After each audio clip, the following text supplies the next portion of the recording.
perjalanan pengasuhan mereka gitu. Oh ini tuh nggak apa-apa, yang penting kan dia udah tahu bahwa ini kan ada takut. Sekarang ada nggak gitu? Apa yang dia takut? Iya Bu, gelap. Bisa kalau cerita-cerita begini gitu. Nah itu kan jadi salah satu sebenarnya cikal bakal bisa menjadi masalah mental. Tapi itu kalau misalkan diketahui dari awal dari anak masih usia dini, itu bisa kayak diterapi gitu ya Bu? Ya bisa.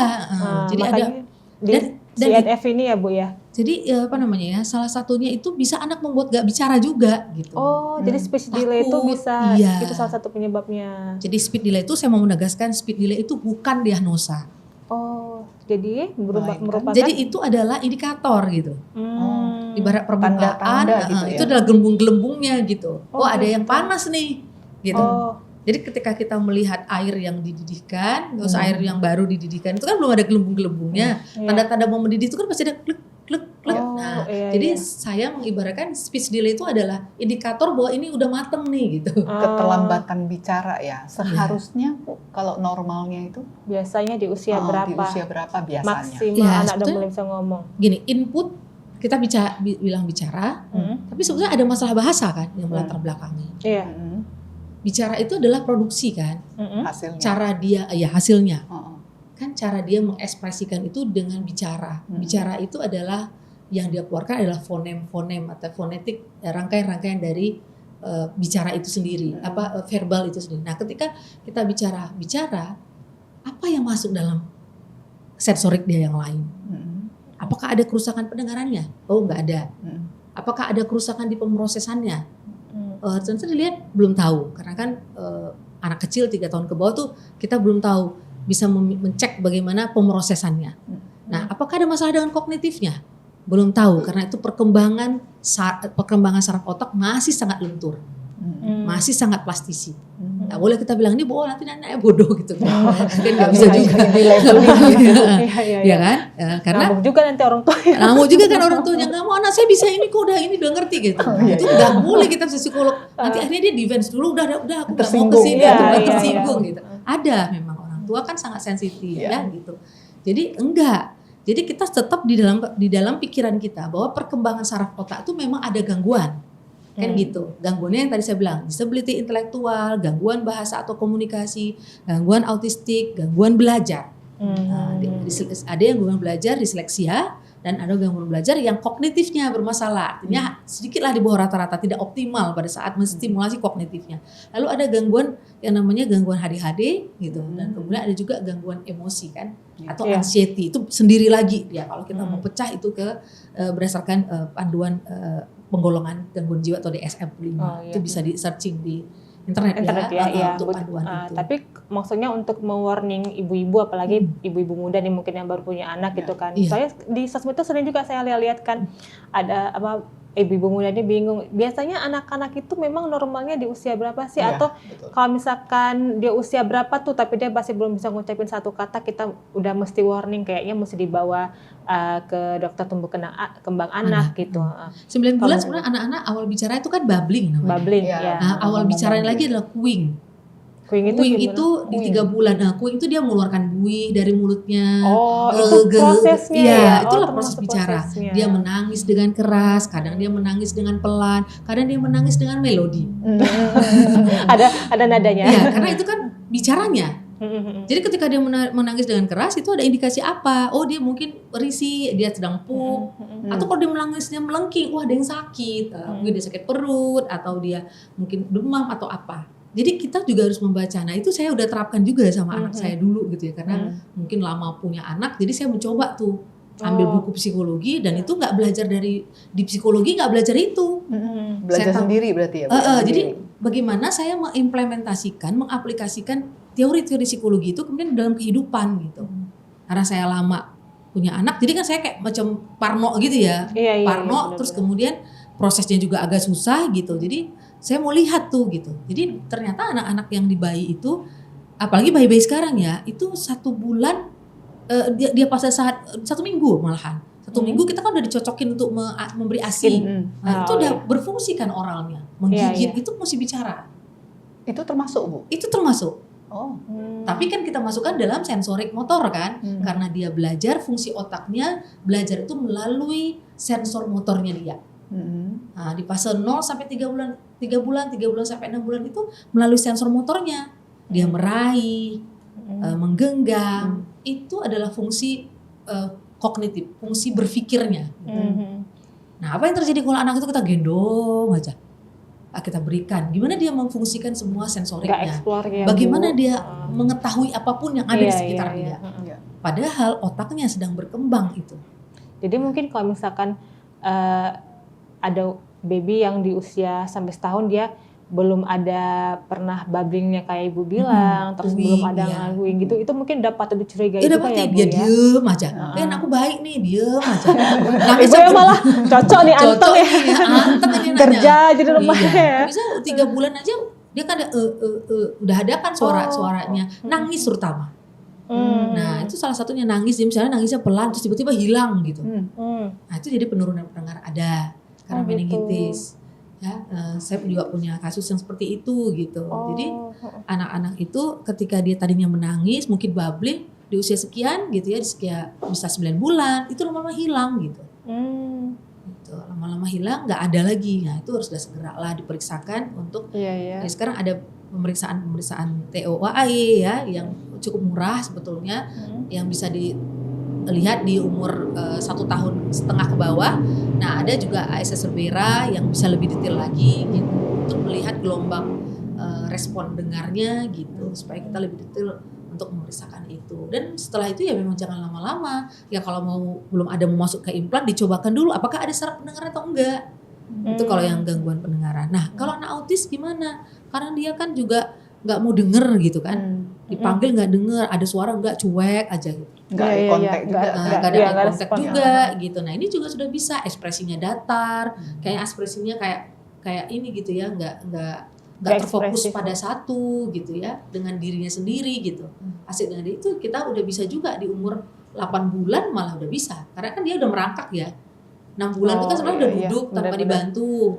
Terus kemudian 6 bulan ke berikutnya kan dia sudah merangkak, atau dia malah nggak merangkak. Nah itu kita harus tahu, kita ada apa dengan sensoriknya kalau dia nggak merangkak, memfungsikan, mengkoordinasikan. Kalau merangkak berarti ada gangguan koordinasi berarti kan pada saat ini. Merangkak itu juga salah satu tanda yang harus ditandai gitu ya. Iya, jadi ditandai. Kadang ada juga anak-anak yang nggak merangkak tapi dia udah langsung bisa jalan gitu Bu. Iya. Itu berarti berdiri tetap jalan gitu. Kadang namanya orang awam ya nganggapnya ya bagus-bagus saja toh anaknya bisa jalan pada akhirnya gitu. Tapi kalau menurut Ibu itu ada salah satu gangguan atau enggak? Iya, karena kan DID kan. Jadi DID itu kan gangguan keseimbangan. Nah, itu kan bisa mempengaruhi kemana? Ke kognitifnya dan kemudian nanti ke belajarnya gitu. Artinya harusnya merangkak dulu. Jadi harus gitu fasenya memang gitu ya Bu, ada merangkaknya dulu, terus baru berdiri, jalan pelan-pelan, akhirnya baru jalan. Betul. Jadi kalau misalnya ada satu step yang terlewat, itu berarti ada tanda-tanda yang harus ada indikator lah istilahnya gitu. Apa katanya. nih ketertundaan di mana nih nanti gitu. Nah, memang sebaiknya semua fase itu, tugas perkembangan itu mesti dipenuhi oleh anak. Pertama itu di 1 tahun belakang, di 0 sampai dengan 1 tahun itulah masa-masa sensor motor semua gitu. Jadi justru saya menyarankan pada orang tua ketika anak itu mau pergi-pergi aja digendong, setelah itu ya biarkan aja dia ini berkembang gitu ya. Explore lah di rumah. Iya, misalnya setelah dia 3 bulan lah ya, 3 bulan kan udah balik-balik, udah mulai angkat-angkat pantat, dia mau tengkulep gitu kan. Nah biarkan gitu. Nah terus kemudian setelah dia tengkulep kan mulai-mulai dia angkat pantatnya, dia berdiri gitu, dan untuk berdiri ngangkat badan untuk duduk sebetulnya. Nah, dari angkat pantatnya terus dia kemudian duduk gitu. Nanti oleh-oleh. Nah nanti duduk dia bisa, kita sadar bisa 4 bulan 5 bulan tuh udah oke, terus 6 bulan udah bisa tegak sebetulnya. Ya, memang walaupun ada rentang intervalnya ya, 7 sampai 8 bulan, kadang-kadang dia langsung bisa merangkak. Nah itu kan ada juga yang comot-comot kan. Nggak rutin gitu. Nah, nggak rutin mungkin distimulasi. Nah, misalnya digendong gitu kan. Nah, lalu dia mulai berdiri tuh mulai naik tangga, itu juga mesti diikutkan gitu. Maksudnya dilatihkan juga. Nah, sampai nanti dia berlari dan berlari itu tidak jatuh lagi, atau dia berlari masih kayak oleng-oleng gitu. Itu mesti juga dilatih lagi untuk keseimbangan. Kalau misalnya kita ngelihat anak-anak yang ternyata dia punya keterlambatan itu memang di keseimbangan juga masalah. Gitu. Makanya harus ada sensori integrasi. Nah, sensori integrasi itu menjadi penting, tapi kalau saya mengharapkan sebetulnya sosial integrasi itu bisa menggunakan apapun yang ada sumber daya di rumah, bahkan di lingkungan dia gitu. Jadi tidak harus berpatung kepada satu ruangan, ya tuh untuk mempolakan boleh gitu. Tapi setelah itu ayo dia libatkan juga dengan lingkungan sekitarnya tadi untuk mencapai bahasa, kemudian kemampuan visual, kemampuan mapping ya, memapping situasi gitu. Nah, seperti itu. Dengan posisi banyak orang tua yang bekerja ya, khususnya ibu yang bekerja, kadang-kala kan anak dititipin ke antara babysitter atau ke keluarga atau ke nenek yang mungkin kan kurang tahu ya dengan hal-hal seperti ini. Itu yang mungkin bisa jadi masalah. Ya makanya mungkin perlu inilah apa namanya edukasi, kesepakatan mungkin gitu ya. Ya gimana kok menurut ibu tuh untuk menangani ibu yang bekerja itu gitu kan? Sebetulnya untuk di era sekarang gitu ya, yang semuanya menuntut kita harus aktif ya, kerja gitu ya dalam sebuah konstelasi keluarga. Nggak bisa kita hindari untuk saat ini gitu kan. Nah sehingga kita memanfaatkan sumber-sumber keluarga yang lain gitu, termasuklah nenek kakek yang mungkin umurnya 71 tahun atau 70 untuk merawat anaknya. Sebetulnya memang mereka tidak lagi punya skill ya gitu untuk merawat anak. Tenaganya pun. Iya gitu. Jadi apalagi lasak kan. Iya, jadi kita memang mesti kreatif juga gitu ya untuk memanfaatkan itu, atau mungkin juga bukan nenek gitu ya, bisa orang-orang lain yang kita rasakan mampu mereka secara fisik lah ya, secara lebih fisik, capable, secara pikiran juga gitu. Nah, tapi mesti kalau saya sih punya pendapat ya, punya pandangan. Ya boleh-boleh aja gitu, tapi take a risk, kemudian take responsibility itu harus di orang tua atau siapa nih gitu. Nah yang sering sekali tidak terjadi itu adalah siapa yang mau menanggung jawab. Ya nenek justru enggak, kakek juga enggak, ya gue cuma dititipin gitu. Take a risk itu maksudnya apapun yang terjadi pada anak ini, apapun tentang pemantauan anak ini gitu.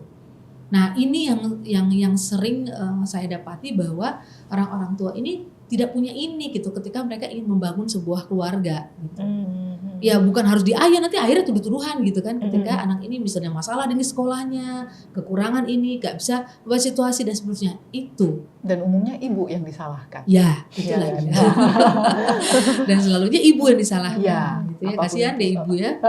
Mau ibunya itu ibu rumah tangga atau ibunya ibu kerja, tetap itu yang disalahkan. Tetap itu yang disalahkan. Lalu gimana gitu? Apakah peran ayah? Ya sekarang kalau saya melihatnya bukan lagi hari gini, bukan lagi kita bicara soal benar dan salah. Iya. Ya seiring dengan pengembangan pemikiran spiritual gitu ya. Ketika kita harus membuat hitam dan putih, maka ini nggak selesai gitu. Dalam sebuah penanganan konflik lah ya. Konflik peran tadi, siapa sih yang lebih berperan gitu? Ibu, karena ibu juga punya burn out dalam mengasuh keluarga. Jadi kalau ibu itu burn out dan dia mengalami stres, maka itu dampaknya jauh lebih besar. Betul. Satu isi sekeluarga, semua seisi rumah, berikut perabotnya. Berikut perabotnya, betul. Nah peran ayah di mana? Nah justru disitulah dituntut sebenarnya peran ayah bukan pengasuhan kepada anaknya, ya pengasuhan ke ibunya sebetulnya. Kan begitu. Iya, kalau misalkan dari si ayahnya ke ibunya baik, nah si ibunya juga pasti memberikan output yang baik juga ke keluarga, ke anak gitu ya. Happy karena mom, memang happy family gitu. Kalau misalkan dari suami juga ada bikin stres, nanti anak juga stres, sementara ada mikir terus stresku ini, aku kemana gitu. Ini bukan curhat kan? Boleh juga sedikit aja. Iya, jadi ini yang memang juga nggak mudah ya mengedukasi yang namanya bapak-bapak. Atau kita nggak bicara gender lah ya gitu, tapi keluarga itu kan nggak mudah juga memang. Tapi memang bisa jadi ini juga udah ada faktor biologinya kita sebagai perempuan gitu ya, dan dilahirkan sebagai perempuan dan dilahirkan sebagai laki-laki, dua gender ini gitu. Tapi gender ini bukan berarti juga peran jenis kelamin ini bukan berarti dia terasosiasi dengan pekerjaan-pekerjaan tertentu, enggak juga gitu. Jadi peran ini bisa juga sih akhirnya bertukar, bisa juga. Itu kayaknya udah mulai ada juga gitu. Iya, zaman sekarang fenomenalnya. Istilahnya apa? Suami yang stay home. Stay at home. Ibunya father, gitu kan. Iya. Stay at home husband. Gitu lah. Iya, itu sudah ada juga, dan bahkan juga memang jauh lebih bagus juga anak-anaknya gitu ya. Kita bisa jadi contohin juga gitu bahwa konflik-konflik dalam keluarga itu akhirnya kan pengasuhan dijatuhkan kepada si ayah gitu. Karena memang si ayah memang juga lebih dekat secara emosional dengan anaknya gitu. Nah, saya mau mengatakan bahwa nggak lagi kok peran gender itu harus dikotak-kotakan ke jenis kelamin gitu ya. Tapi bagaimana mengambil peran berdasarkan berdasarkan karakteristik kalau menurut saya. Jadi dalam keluarga itu pasangan itu mesti tahu nih karakteristiknya apa gitu. Ya, dia lebih peran kemana nih gitu. Nah, atau mungkin jangan semuanya juga nggak bisa gitu. Jadi kita pun sebagai pasangan, Pak Ibu gitu ya, juga nggak menuntut juga gitu.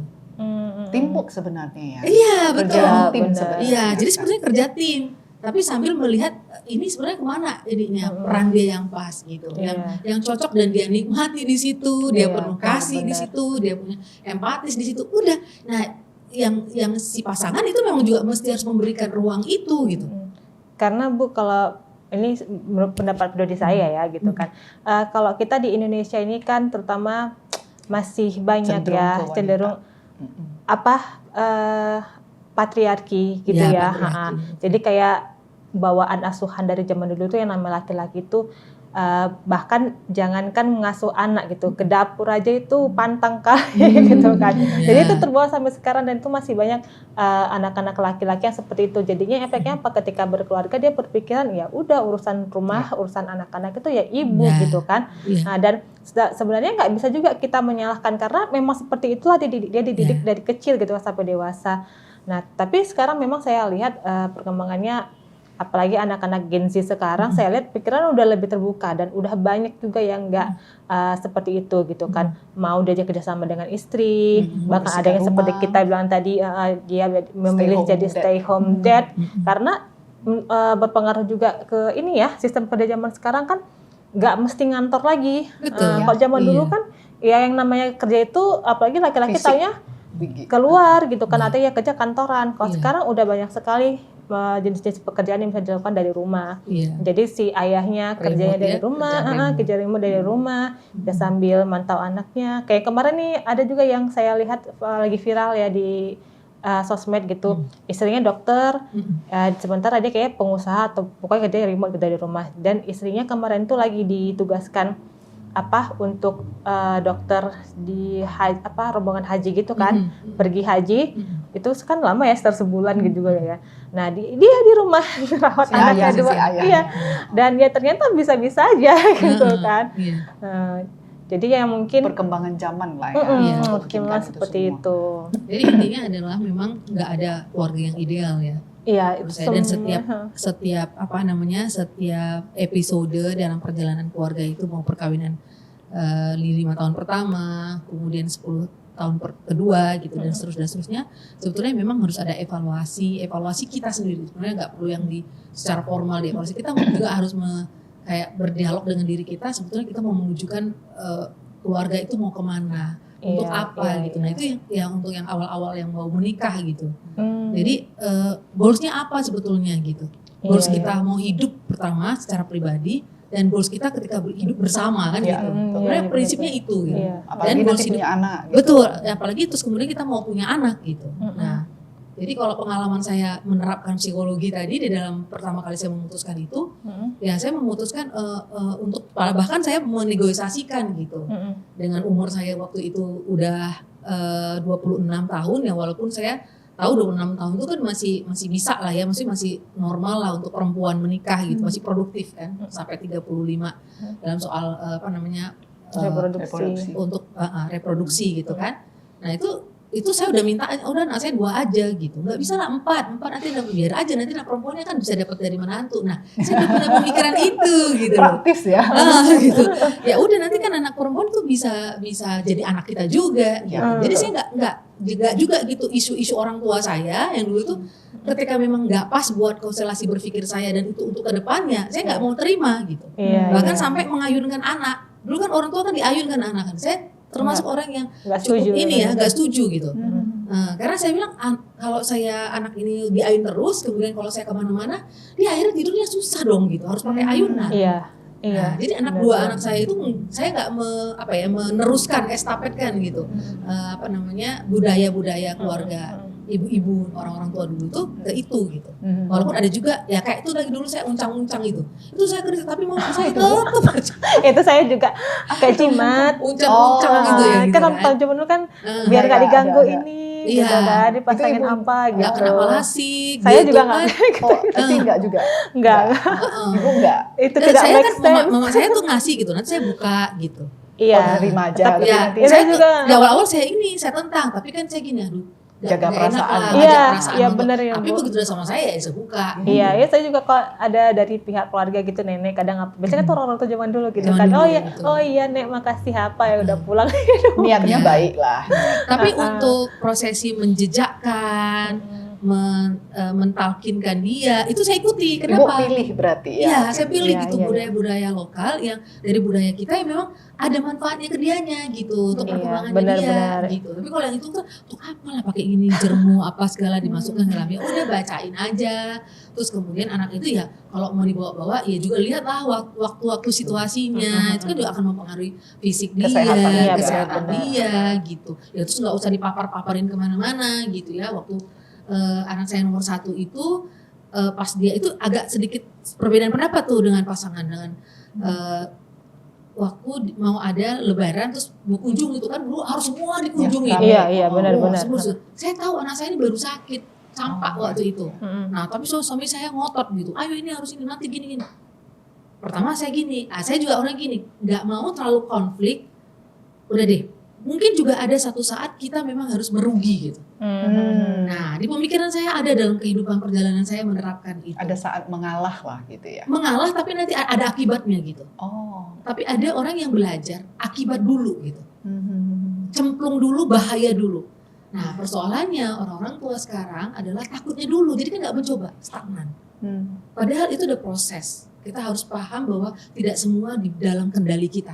Iya benar. Nah, itu kan hebat dong suami saya gini. Itu masih di anak saya umur saya 30 tahun, terus anak saya 31 tahun itu ya. Nah, si anak saya nomor 1 itu ini baru sakit gitu. Umur 8 bulan. Saya harus bawa dong. Kan saya enggak punya waktu itu neneknya saya kalau pergi-pergi sayang ini, masih yang gendong. Ya kena akhirnya. Bukan belum sakit, tapi dia masih bayi, umur 8 bulan, saya bawa ke itu ternyata yang keluarga yang kita datangin itu ternyata baru kena campak. Jadinya kena. Iya. Tapi saya berpikir gini waktu itu, saya nggak mau marah dengan itu, tapi saya membiarkan itu terjadi, tapi saya melakukan tindakan langsung gitu, misalnya ke dokter langsung periksa. Yang saya yang kena pertama. Karena kan saya baru partus ya. Baru yang melahirkan kan ibunya menurun. Gitu. Jadi tapi karena itu tadi yang kadang-kadang ya pasangan kita juga harus benar-benar sensitif ya, bagaimana sih perkembangan reproduksi perempuan gitu. Bagaimana kerentanan perempuan gitu ketika mereka punya fase menstruasi. Nah itu kan secara hormonal sebetulnya mereka juga meningkatkan hormonnya. Hormon kortisolnya, hormon dopaminnya menjadi berkurang gitu. Nah karena itu pengaruh biologisnya gitu yang nggak bisa dihindari gitu. Ya ketika pasti akan cepat marah. Nah ini kan memicu uring-uringan, males-malesan, mas bangun, mas ini, mas itu, bad mood. Ada belum lagi yang ada sakit gitu. Nah itu kadang-kadang kan harus dipahami gitu oleh pasangan dia gitu, yang juga nggak mungkin bisa ngerasain juga karena dia kan perempuan kan gitu. Nah itu mempengaruhi dalam pengasuhan, dalam dia menjalankan perannya gitu. Nah itu terjadi pada saya itu. Nah akhirnya saya kena, nggak lama ya anak saya kena. Tapi di situ mungkin suami baru ini ya Bu, baru paham gitu. Nah sekarang dia nggak mempermasalahkan lagi mau saya ikut mau enggak. Ya udah itu udah kebebasan. Akhirnya bertumbuh sendiri pemikirannya. Tapi harus terjadi dulu gitu. Nah, tapi memang ada pasangan kita itu memang orang atau siapapun itu ya, anak kita juga mungkin harus terjadi dulu.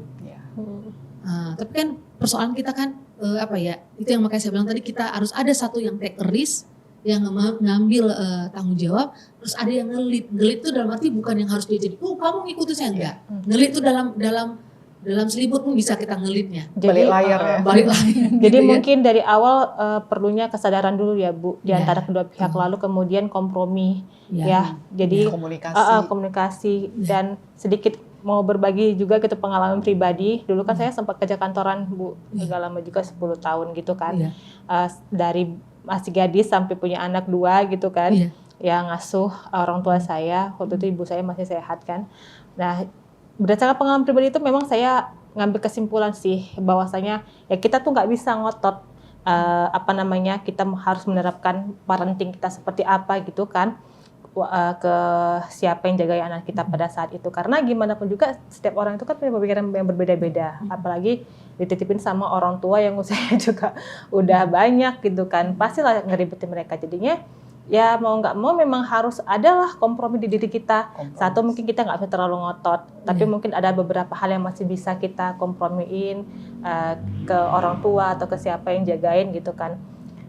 Jadi mungkin kalau memang misalkan kita tuh kerja di luar seharian, terus anaknya diasuh sama orang lain, mungkin kita memang harus ini sih, nggak bisa terlalu ngotot, maunya tapi kita semua. Iya, makanya tetap perlu kesadaran itu, terus juga kompromi sama pasangan. Jadi ketika nanti ada sesuatu yang nggak sesuai gitu, atau ada hal-hal yang terjadi di luar kendali ya gitu, itu tadi Ibu bilang ya, kita sama pasangan itu sama-sama ngambil take risk tadi itu gitu ya. Atau ya tadi kita ketika menghadapin kebuntuan dalam kesepakatan, ya kita letting go.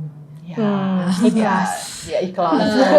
Memang nggak mudah ya proses tuh, dan perlu tantangan gitu ya. Saya tuh letting go saya terhadap kehidupan saya di umur 39 tahun. Wah, cepat itu loh Bu. Cepat lah. 39 tahun. Jadi saya orangnya ya kalau menurut profiling lah psikolog kan, karena psikolog juga kan butuh psikolog ya. Iya. Tukang pakai nggak bisa makan sambal sendiri. Iya, perlu juga tahu kan. Gitu. Kalau kita mau buka jendela, ya kita tahu diri kita seperti apa. Tapi ketika kita ingin dapat feedback dari orang lain, tentu orang lain dari feedback orang lain itu juga kita jadi tahu tentang diri kita. Iya, benar-benar. Dan ketika kita diam, kita nggak tahu lagi tentang diri kita. Tapi ketika kita bergerak, mengaplikasikan apapun itu, maka apa yang tersembunyi dari kita itu pasti akan nampak gitu. Termasuk yang mungkin baik, yang jelek, yang kita akan bisa transformasikan ke menjadi lebih baik gitu. Dan apa yang tersimpan itu juga bisa kita ketemukan lagi gitu. Sampai kita pada titik bahwa oke, ini deh tujuan hidup saya gitu. Jadi bukan tujuan hidup hanya sekedar melekatkan diri kita kepada kebendaan yang kita hadapi, tapi tujuan hidup itu memang kita harus punya gitu dari perjalanan pertumbuhan kita itu. Nah, kenapa saya bilang begitu? Dulu saya orang industri, gitu. Karena saya di perusahaan asing dulu kan, dan di perusahaan asing memimpin, kemudian di divisi yang sales gitu, dan terakhir saya diangkat menjadi head of area untuk yang promotion gitu ya. Bagaimana saya men-set, dan itu tetap juga untuk produk-produk anak-anak ya. Waktu itu dari perusahaan asing itu punya banyak punya banyak produk, sampai 300 sekian produk, sampai bahkan confectionery-nya juga yang kayak coklat dan seterusnya gitu. Nah itu menantang saya, dan saya pegang 5 area waktu itu, Jawa Tengah termasuk dengan 5 wilayah ya, Yogyakarta, Solo, kemudian Purwokerto, Cilacap, dan Semarang gitu. Bayangkan saya harus mobile gitu kan. Nah saya waktu itu belum punya anak tuh, memang ini banget gitu. Karena saya orangnya memang juga workaholic ya, saya orang suka kerja aktif, gitu ya, aktif gitu. Dan saya nggak mau diem gitu kan. Nah tapi memang ada bukan kekosongan saya bilang, ada kegaringan gitu. Garing ya, kalau kosong sih enggak, tapi garing gitu dalam kehidupan yang mekanis lah istilahnya gitu. Nah, kayak kurang greget nih. Iya, memang ilmu psikologi juga saya terapkan di situ kan. Ilmu psikologi yang saya terapkan di situ, saya kan memimpin untuk divisi-divisi yang di bawah saya, canvassing kayak gitu kan. Terus kemudian saya juga melihat settingan dari psikologi kreatifnya seperti apa desainnya itu yang kan saya dipromosikan di promotion gitu ya, sampling dan promotion. Terus bagaimana saya harus bekerja dengan laki-laki, yang dimana saya si perempuan gitu ya, dimana saya mendorong mereka gitu-gitu, karena divisi dengan sales kan gitu, atau marketing gitu kan, terus sama itu. Bahkan saya divisualisasikan untuk dipindahkan ke wilayah yang juga lebih, ini kan saya siap gitu. Jadi memang pertimbangan-pertimbangan pada akhirnya memang kita memang dalam kehidupan ini harus memilih gitu. Berani memilih, dan ya ketika memilih itu memang ada hal-hal yang konsekuensi yang harus kita hadapi lagi gitu. Balik dari titik awal lagi. Nah disitulah saya kemudian ketemu dengan adik kelas saya yang kemudian dia orang Aceh ya, dan dia membantu dalam tsunami waktu itu. Jadi dia ketemu sama saya, dia waktu itu diberangkatkan oleh USAID kalau nggak salah untuk belajar ke Texas University di Amerika. So dia bilang, kebetulan saya dulu kan jadi asisten ya di kampus saya itu jadi asisten statistik dulu mata kuliahnya. Kebetulan dosen itu mempercayakan. Jadi dia bilang, Kak gitu, dan termasuklah murid saya lah gitu. Dia bilang, Kak ayolah Kak, saya tahu kamu tuh suka ini. Jadi kan saya buka usaha juga kan dulu. Saya sempat membangun satu brand gitu ya, brand fashion gitu. Untuk sama batik, karena batik itu menurut saya inilah ya gitu. Waktu itu belum wakil presiden kita belum mengkampanyekan pakai batik di hari Jumat, belum. Saya udah melihat itu gitu. Nah itu dia bilang, saya tahu Kak, ini apa kamu Kak, tapi kamu ayo dong balik lah psikologinya. Terus akhir situ saya nyari komunitas asosiasi psikologi. Saya buka lagi nih gitu.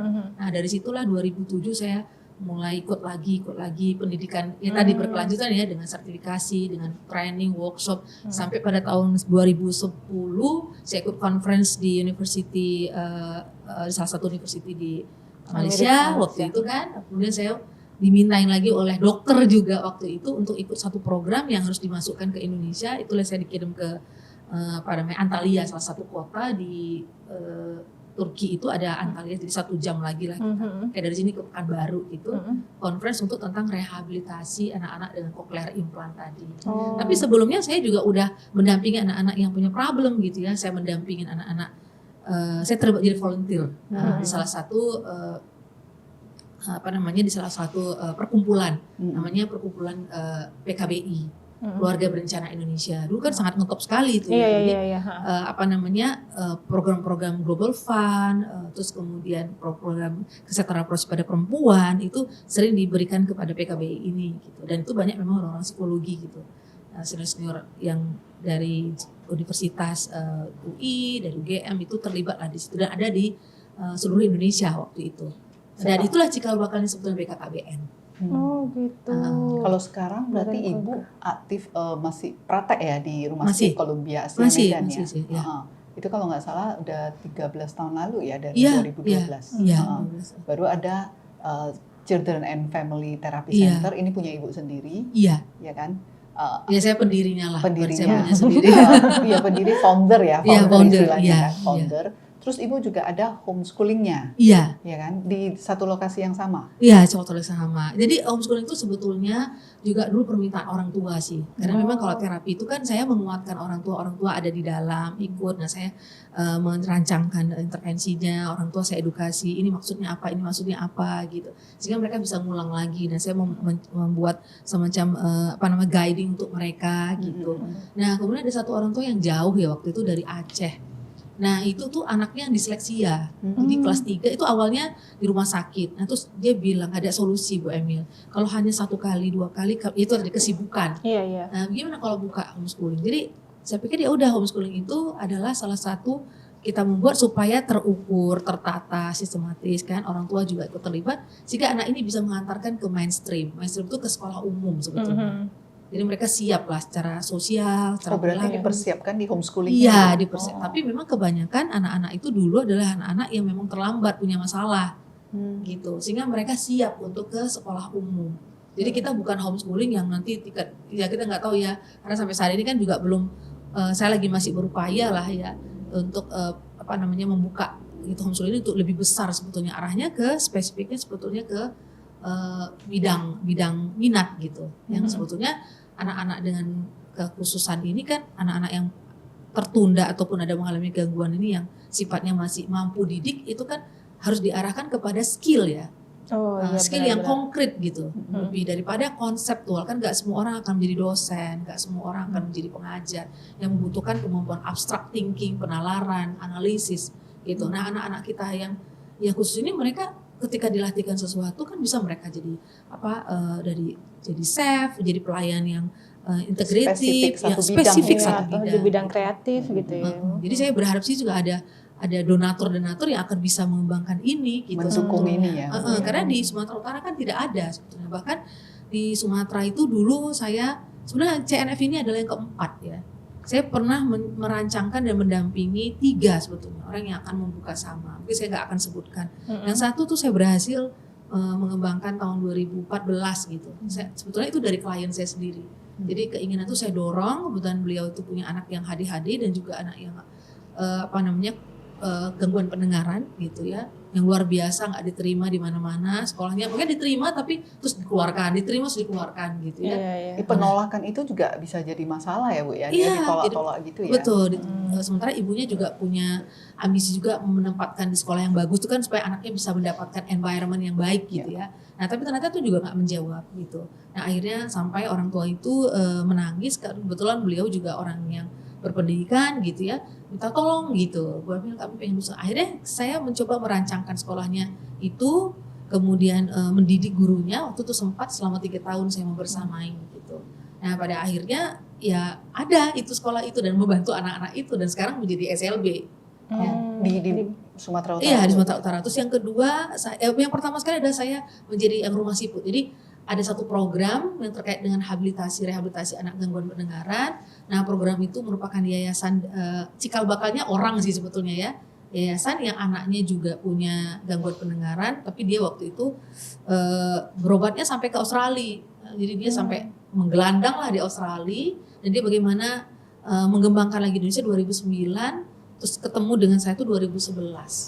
Nah jadi mereka mengembangkan bagaimana di Medan, karena Medan termasuk titik yang paling juga gitu ya, krusial untuk rehabilitasi ini. Jadi sekarang saya membukakan juga, saya ikut menginisiasi, saya ikut men-setting tempatnya, dan saya semuanya lah yang melakukan di situ. Saya juga ada terapisnya, saya begini kan hanya dengan 2 orang lah ya, 1 asisten saya gitu. Bagaimana kita mengumpulkan orang tua, melakukan support system, menarik, bicara ya? gitu. Seru ya.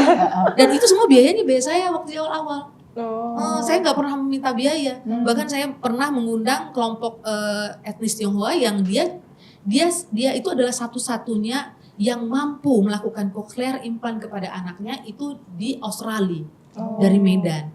Nah saya datang ke rumahnya, dia sangat terbuka gitu ya, itu namanya Bu Hartini gitu. Beliau ada di perumahan Polonia itu, dan sampai dia terbuka sekali gitu. Dan itu saya undang dia. Terus saya undang itu di tempat yang saya juga menghargai orang gitu ya.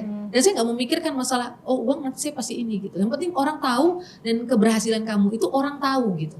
Dan ini saya nggak pernah menganggap sesuatu itu negatif di awal. Cuma memang saya mencoba untuk mengkonstelasikan semuanya gitu. Nah sampai akhirnya sekarang bertahan, dan berapa banyak anak-anak yang udah berhasil sebetulnya cochlear implant ini.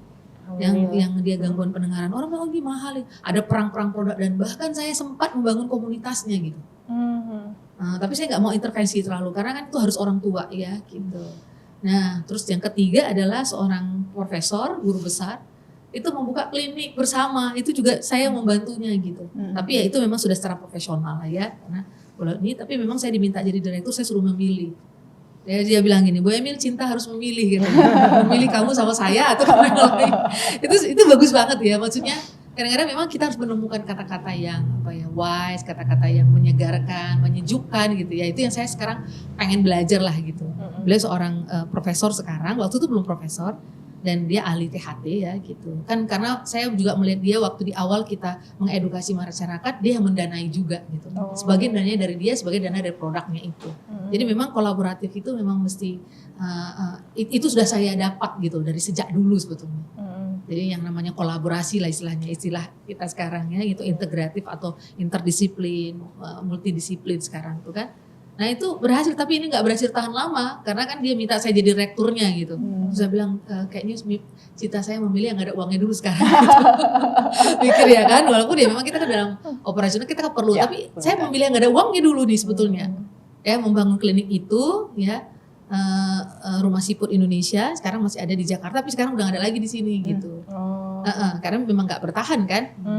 Maksudnya ya mungkin yang itunya udah lepas, karena menjadi terapis itu luar biasa tantangannya, luar biasa, kita harus tahannya gitu.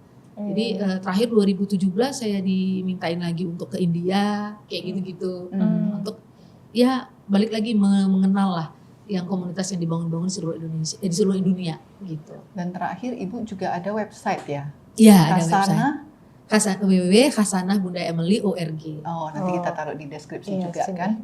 Iya. Di sini. Ya, sini silakan. Nah, Iya. itu lebih ke seperti ada kegiatan outbound gitu ya, Bu ya? Iya, jadi itu kegiatannya bersama orang tua. Mm-mm. Jadi kita mencontohkan kepada orang tua gimana sih sebetulnya parenting itu secara konkret gitu. Oh. Dan kamu jangan berpikir oh masalah biaya ini itu kan kadang kita terstuck ya dengan itu ya. Iya. Nah, kita percaya aja lah bahwa ada tangan-tangan yang lebih besar gitu. Jalur langit. Bu. Jalur langit gitu ya. Dan pembicaraan kita ini kan, kalau mau kita kembangkan lagi ini bisa sangat-sangat banyak kan, Bu.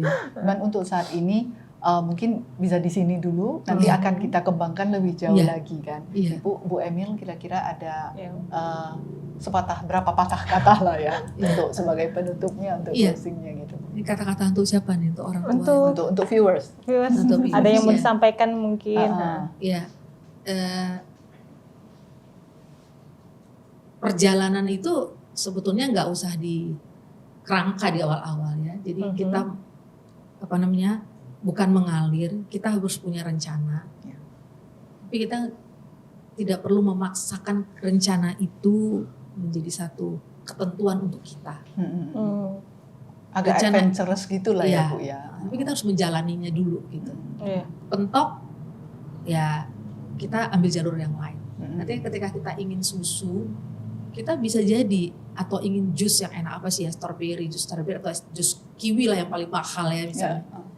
Kita memang harus merasakan dulu minum air dari sumur gitu, dari masak, baru kita mulai minum air mineral yang mungkin kemasan, dan kita berkembang lagi minum air mineral setiap hari dari dispenser gitu ya, bisa panas bisa dingin gitu. Dan kita mungkin bisa juga mengcombine teh, gula, atau juga kita bisa mengembangkan kita beli buah-buahan untuk membuatnya jus gitu. Ya mungkin jusnya pertama kali jus yang paling murah misalnya jus jeruk lah. Yang umum. Yang umum kan aja. gitu ya. Nanti baru kita cobain lagi apalagi jus melon yang murah juga atau timun timun juga. Nah pada akhirnya kita merasakan semuanya. Artinya terbuka lah gitu ya Bu ya. Tidak perlu memaksakan ya, karena kalau motivator bilang harus ini itu juga justru banyak sekali orang-orang yang narsistik sekarang ini, kemudian mereka juga bermasalah dengan kepribadiannya. Iya benar-benar. Memaksakan sesuatu ya. Kita harus aware dengan kesehatan mental kita dan orang-orang sekitar kita gitu. So kesehatan mental itu sebetulnya bukan satu teori tapi sesuatu keadaan gitu. Ya. Keadaan yang nyata, yang nyata itu yang memang akan sangat dekat di kita dan kita harus menjaga bagaimana dia seimbang sehingga tidak menjadi berat dan sangat berat. Dan mungkin ya kalau misalkan dirasa butuh pertolongan, ya nggak ada, jangan takut ya Bu ya. Boleh. Apa maksudnya? Ya kontak aja CNF ya. CNF di nomornya boleh nggak ya? Boleh silakan. Boleh. Sebutkan di nomor 0815 3370 9288 Children dan Family Therapy Center. Tenang aja ya, nanti kita taruh juga di deskripsi. Oh, ya kan? Iya kan Bu. Oke, kira-kira cukup ya. Oke. Pembicaraan kita sampai di sini dulu untuk hari ini. Terima kasih Bu Emilia untuk waktunya. Sama-sama. Bye-bye. Bye-bye.